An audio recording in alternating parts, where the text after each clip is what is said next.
Kartof əkəcəksiniz bir müddət sonra. Ümumiyyətlə torpağınızın humusunu artırmaq istəyirsinizsə, buyurun, ən yaxşı olan, baxın, ən yaxşı olan Leonarditdir. Görürsünüzmü? Leonardit torpağın rəngini dəyişir. Baxın, bu Leonarditdir. Bir dəfə yaxşı nəmləndirsəniz, torpaqda özü parçalanır. Yəni testdə olunur. Yəni mən burada istəyirəm ki, hər kəs görsün ki, bütün bitkilərdə test etmək olur. Baxın, məsələn, turpda test eləmişəm. Bu turpdur, test olunub. Həm şum altına vermişəm, həm yanlara vermişəm. İndi isə test eləmədiyimi görsədim. Çox uzaqda deyil. Baxın, burada isə bura verilməyib. Yəni bu hissələrə verilməyib. Buradakı inkişafı görürsünüz.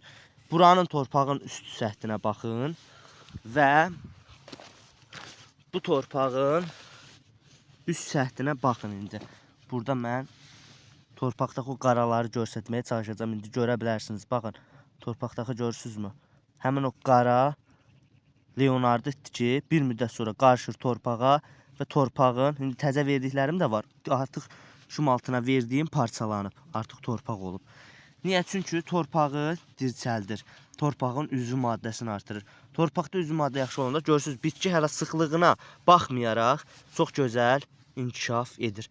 Nəticəni də göstərəcəm. Səbirlə Agromotive səhifəsini izləyin. Mən sizə bacardığım qədər vicdanımla tövsiyələr verirəm. Bunu unutmayın. Dediyim gübrə deyil, organik gübrədir. Yəni torpağınızın düzənləyicidir. Üzərinə də yazılır. Organik torpaq düzənləyici. Torpağınızın analiz elətdirirsiniz. Əgər torpağınızın pH-ı aşağıdırsa və ondan əlavə, pH-dan da əlavə, yəni torpaq analizində hər bir şey deyilir. Torpağınızın üzvü, humus qatı aşağıdırsa, humusun artırmaqdan ötürü mütləq, baxın, bu cür göz torpağı qara rəng verir.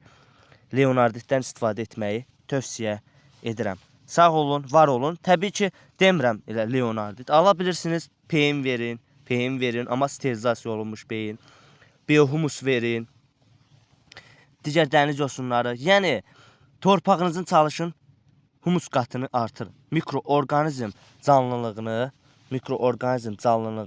artırın. Və bununla da yanaşı, Leonardit təmizdir. Toxum yoxdur, orada alaq toxumları yoxdur, xəstəlik yoxdur.